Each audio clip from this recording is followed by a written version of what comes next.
Hello, everybody. Welcome back. And first and foremost, thank you for an entire year. Woohoo, congratulations. Yep, it's been a year now. Nice. If I posted this on the day I think I'm posting this, it is the day, exactly, 1 year anniversary of the first video that we posted. Nice. So everybody's here. Thank you for being here. We do appreciate you. And with that, we'll get started.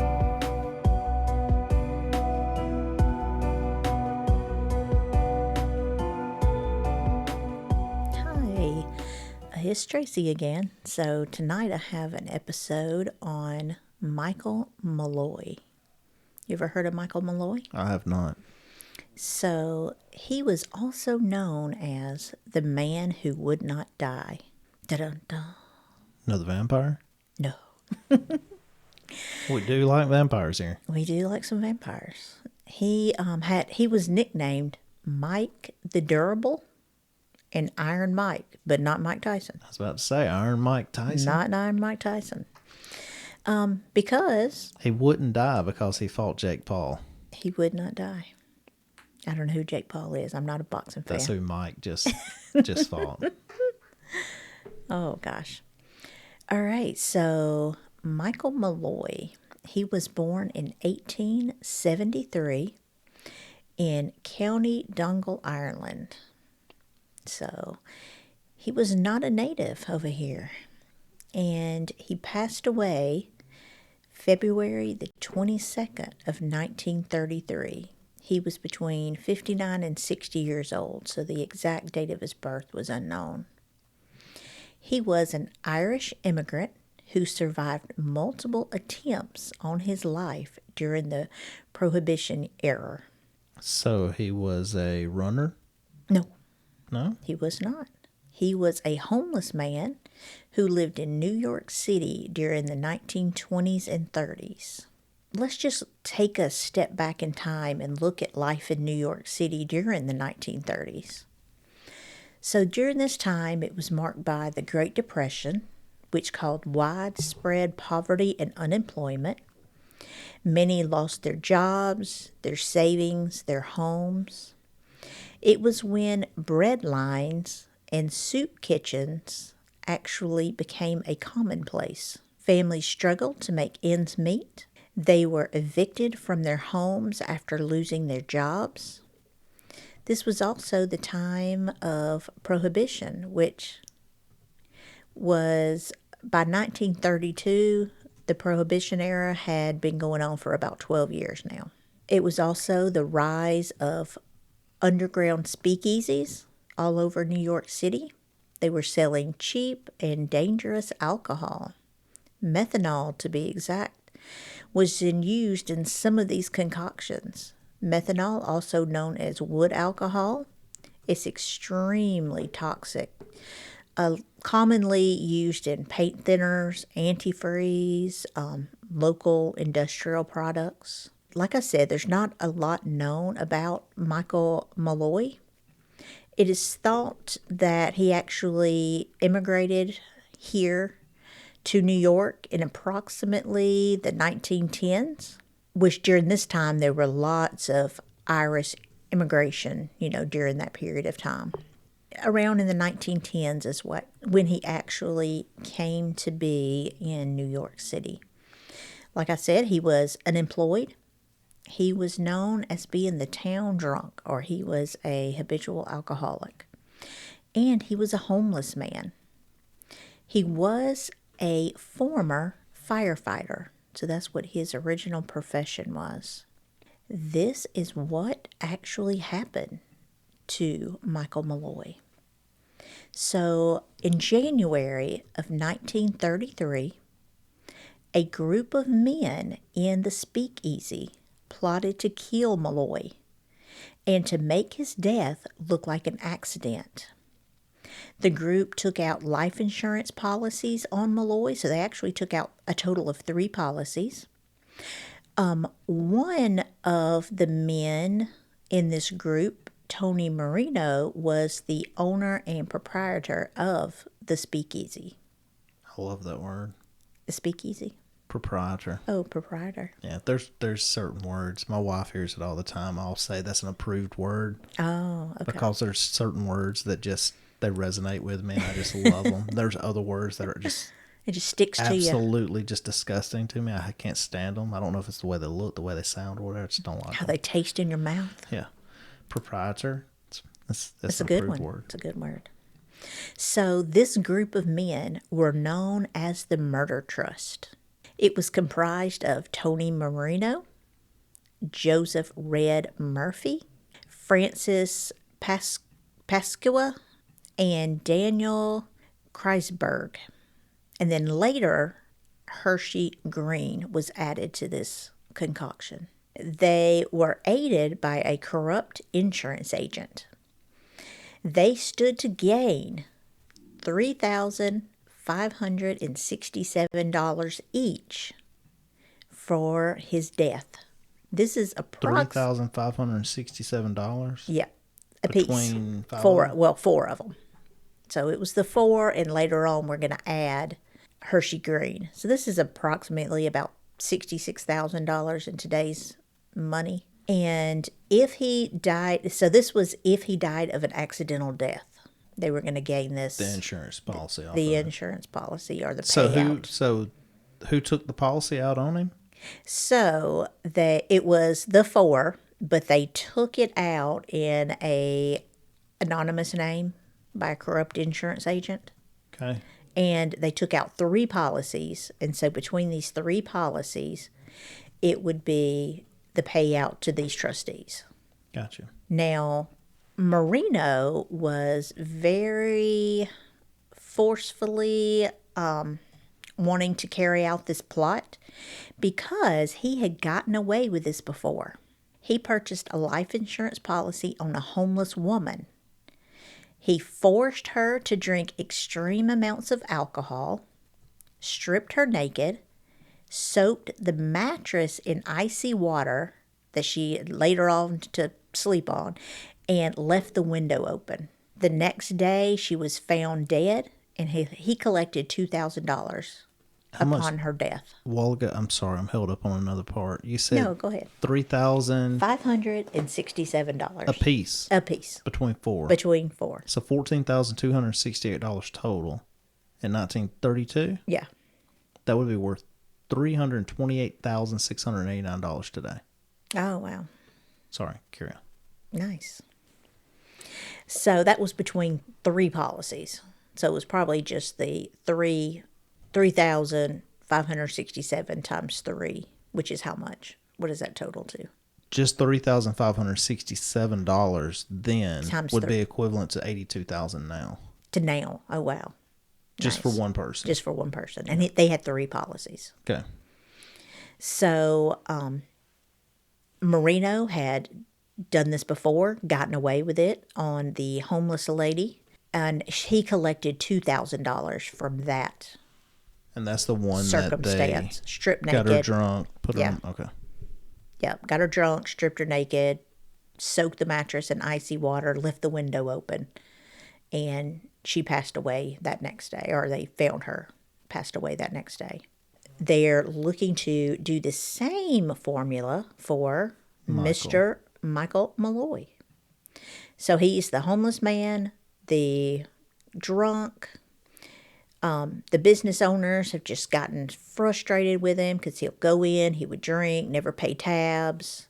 So they just thought of him as a waste to society. Tony, the owner of the speakeasy, gave Malloy an unlimited tab in his bar. So an unlimited tab to the town drunk. Yeah. This plan was that he would get drunk, he would drink himself to death, and guess what? They'd collect and go about their merry little way. Yeah, but this did not kill him. He would drink, pass out. They would know almost the time of day because this was a routine every day. Drink, pass out, get up, start again.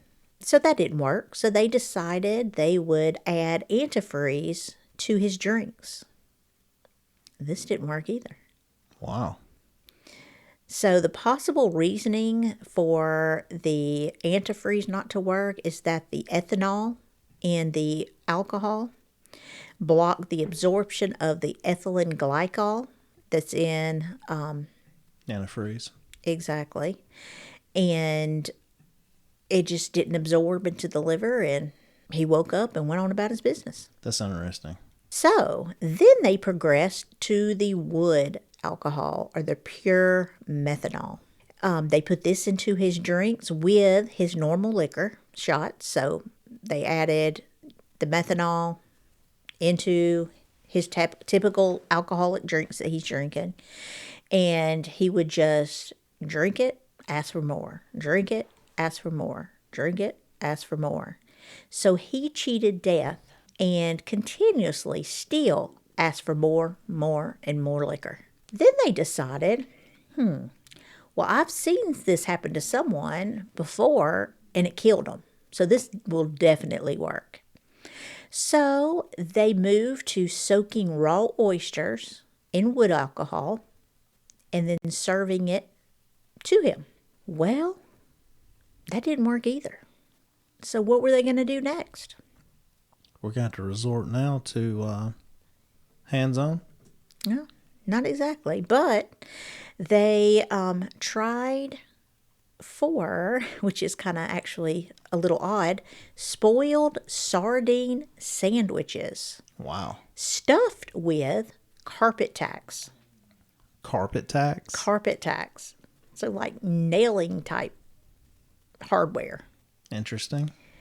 He ate the sandwich and asked for another sandwich. Now, they're So I'm taking it at this point he's drunk. He's drunk. Okay. Eating spoiled sardines and tacks. Yeah. So now they are absolutely convinced that he must have an iron stomach.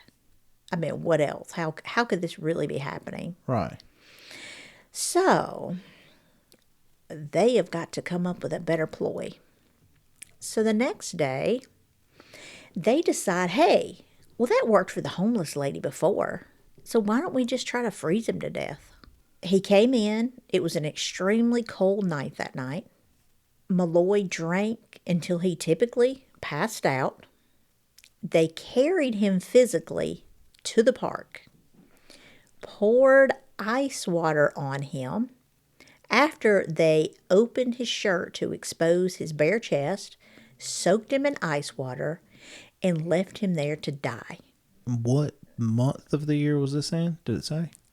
It didn't say what, but it was an extremely cold night. So, to their shock, he showed up at the speakeasy the next day, requesting a drink because he caught a cold. Yep. He caught a cold, all right. He caught a cold. So, what in the world could they possibly go to next?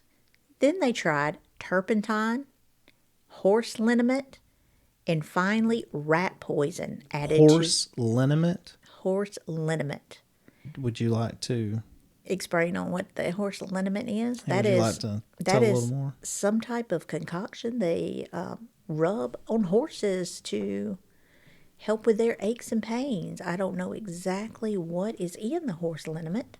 Ingredients for horse liniment. And it's probably nothing today like it was then. Menthol, alcohol, witch hazel, plant extracts, and capsaicin.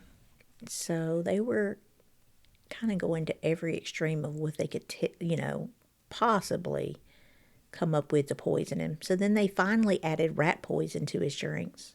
Still, this failed to kill him. Now this is attempt. Now we're on. Besides, they tried to get him to drink himself to death. Yeah. So had that. Tax. Well, that wasn't the sardine sandwich yet. So tried to get him just to naturally drink himself to death. That didn't work. Adding methanol, which was not working. Went to the oysters. Then the sardine sandwich with tax. Then trying to freeze him in the park. Now we're at the poisons, rat poisons. Yeah, different poisons. And so there's no telling how many times they tried this other stuff too. We're just saying that is the ones they tried. So we're at least at those 30 poisons. That means we're at least at 8 attempts now. Yeah, this is just what they're trying to do. Okay. So this still didn't even touch him. He continued to ask for more and more to drink.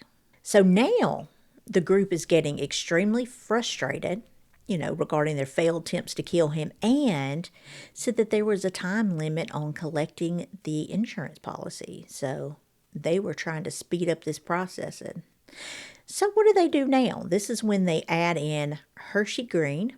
He is a cabbie, and they hired him to run Malloy down with his taxi. All right. So what they did, they filled Malloy up with booze, brought him to a lonely street, propped him up, and drove him over with the taxi, leaving him there to die of his injuries. But they haven't seen him, haven't heard anything from him, and once again, he did not die. It actually put him in the hospital for 3 weeks with broken bones, and after that, he entered the speakeasy weeks later and stated he almost nearly died in the hospital. But then he asked for another drink. So the man that would not die. So now he's been ran over. Ran over as well. Then on February 22nd, 1933, he drank again until he passed out, and the group took Malloy to Murphy's room. So this is one of the conspirators, up to his room. They put a hose in his mouth that was connected to the coal gas jet and turned it on. So a coal furnace. Right. It took about an hour, but this time they finally killed Malloy. The only known picture of Malloy is after he's passed away. So there will be a death picture of him. This was from carbon monoxide poisoning. Now, Dr. Frank Manzella signed the death certificate, and he was quickly buried. So this was like a fast process, in and out, in and out. The police then heard rumors of Mike the Durable in speakeasies all across New York and had the body exhumed and examined. He did find that there was foul play, and the 5 men were put on trial and convicted in Malloy's death. Now, Dr. Manzella was also held accountable and convicted of a misdemeanor of failing to report of a suspicious death to the police. So he was held accountable for the quick signing of the death certificate and burial. Green, the taxi driver, was convicted of attempted murder with a 10-year prison sentence. The other 4 were convicted of murder and sentenced to death and executed by electric chair. They were all executed in 1934. So it was boom, boom. So this occurred, the actual death occurred in 1933 after months of attempts to kill him. And then they were all executed in 1934. Do you know, or was it said, did they collectively tell the story of what happened when they went to trial, or what? It didn't specify any specifics on the trial. I guess from it being so far back, there wasn't a whole lot about the actual trial. There are several books written on the case, and there is a documentary that was should have been released. I believe it was last year or the year before. Let me see if I see the name of the actual documentary. I think it was The Man Who Would Not Die. Oh, The Many Lives of Michael Malloy. The documentary was actually in 2023, The Last Call for Michael Malloy. I think he had more than The Last Call. Yeah. That dude was half cat. God, that was craziness.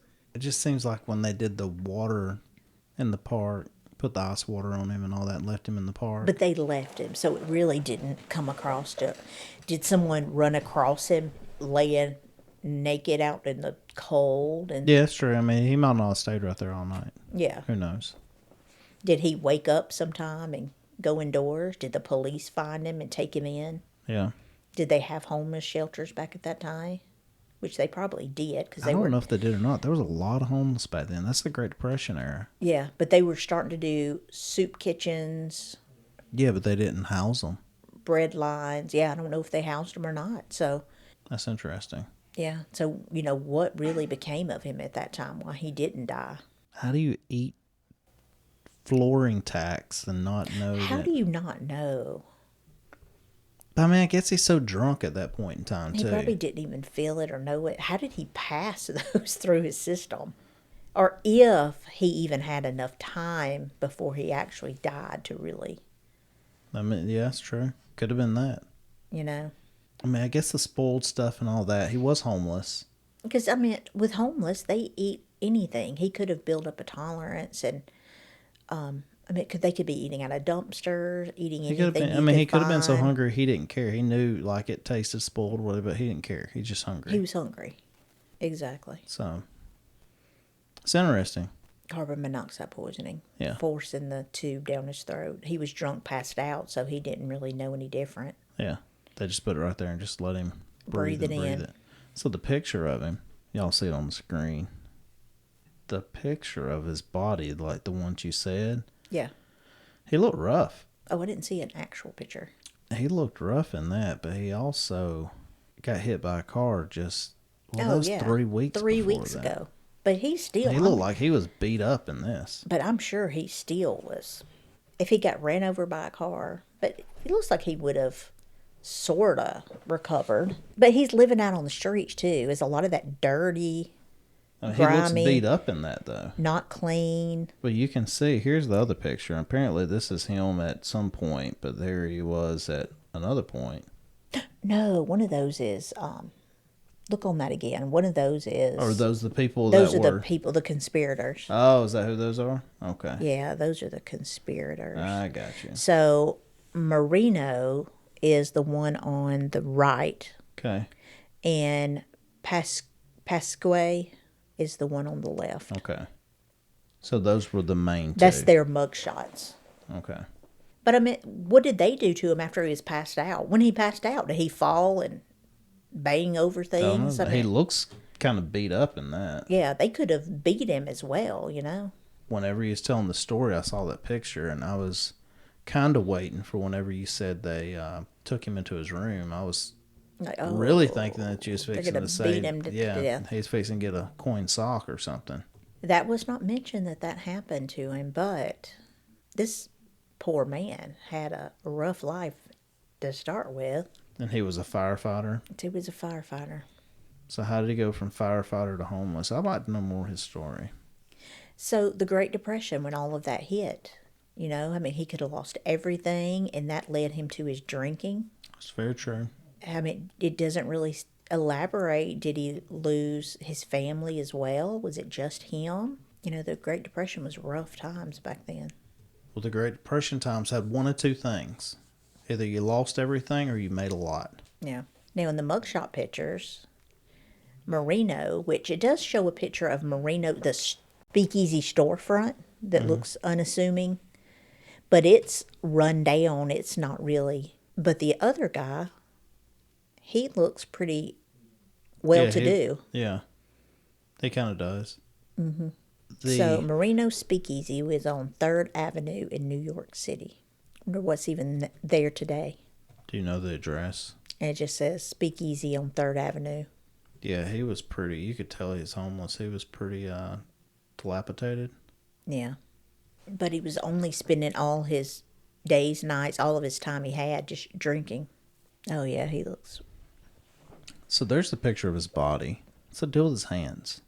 Rigor mortis, probably. No, they're... I can't see. They're all gnarly. They are. Did they exhume him or something? Yes, because remember... they did exhume him? They exhumed him. Because remember, the death certificate was signed and he was quickly buried. That's right. In order for them to collect. So that's the reason. How long was he buried before they exhumed him? It didn't say how long he was buried. It had to be buried. a little while. Because, look, you can look. There's his hands and all that. You could tell that was... But see, he don't even, like, his arms are in, but rigor mortis goes away too. Rigor mortis goes away, so it's not, if it's been that wouldn't be that. He could have just been crammed, buried, just really packed away. And right. And they do have a picture of the death certificate. I have it as well. Yeah. What did it has as cause of death as? Labor pneumonia. Labor pneumonia. Mm-hmm. Yeah, that's why the doctor was convicted too for his role in the... So the insurance company is the one that sparked that back up because everything went so fast? No. The police heard rumors about what happened in other speakeasies throughout New York City. And then they looked into it. And they looked into it. Gotcha. I missed that part somehow. Yeah. But yeah, I just thought that was an odd case, just how resilient he was to all their murder attempts. Yeah, there's no telling. Back then, Great Depression era, how many stories there are that's probably like that. Well, I mean, they did that to that woman also. But, yeah. And got away with it and collected. Yeah. And another little fun fact about the Depression era in New York is tons of those buildings that are in New York. You go into the basement and there's tunnels that go to other buildings because of all the speakeasies and all. That's the way they would move liquor from one place to the other. Oh yeah, for transporting it. Mm-hmm. Yeah, exactly. Yeah, you go into one spot and then they take it down to the tunnels and move it to where it needed to go. Because speakeasies were huge back then. I meant, the rise of the speakeasies because of the ban on liquor and pretty much people just wanting to drink their sorrows away. Yeah. Was a lot to do with it. Those tunnels. They're named for the tunnels. Out in San Francisco, they were called the Shanghai Tunnels. Did an episode on those. Okay. On one of the 50 state haunts. Yeah. Oh, yeah, because that was all affected by the Great Fires and all, too, wasn't it? Yeah. Yeah. Yeah. You got anything else you want to add? That is it. Just kind of seeing what your thoughts are on this episode and if there's any other odd or curious cases that you would like us to look more in depth. Comes to New York in that time frame, you have all the gangsters. Oh yeah, the gangsters were a huge runner of the liquor, of the speakeasies. Right. So mob ties were. And if they didn't run them, they were the heading or the backing. The strong hand. Yeah. Yeah, because a lot of the places would hire the mobsters as their security or right. their enforcers. Yeah.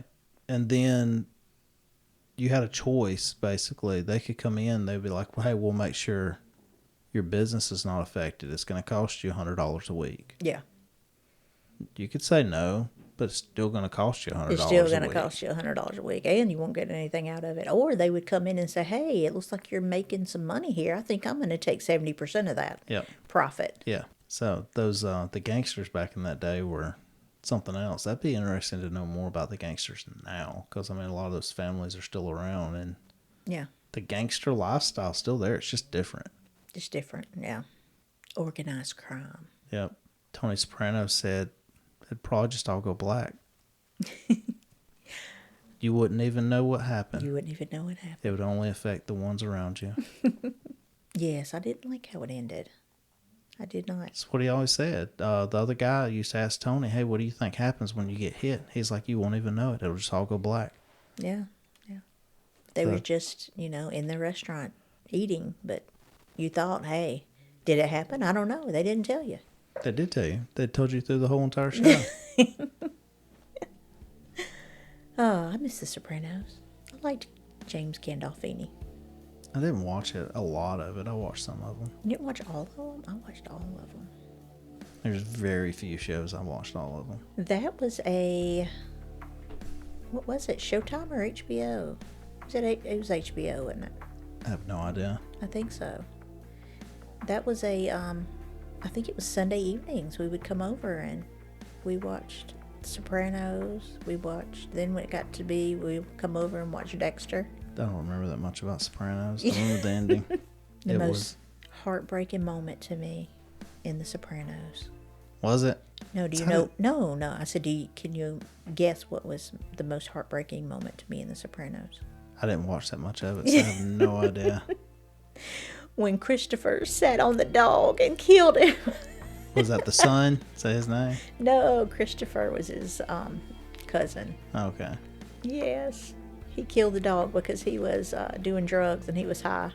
And sat on the dog. Yes, it was a little tiny, like a Chihuahua dog, a little bitty runt. I can't remember the dog's name, but yeah, it was. But you got to know, if you're in that lifestyle, eventually you're gonna get. You're gonna get whacked. All right. You got anything you want to add on that? No, I think that's it. Well, everybody, again, it's been a year. I hope to have many more years doing this. It's been fun. So remember to like, subscribe, do the things the algorithms like. Helps the channel, helps keep us around. And hopefully it'll keep getting better and better. And hopefully in a year from now, I'll be saying the same thing again. Until next time. Good night.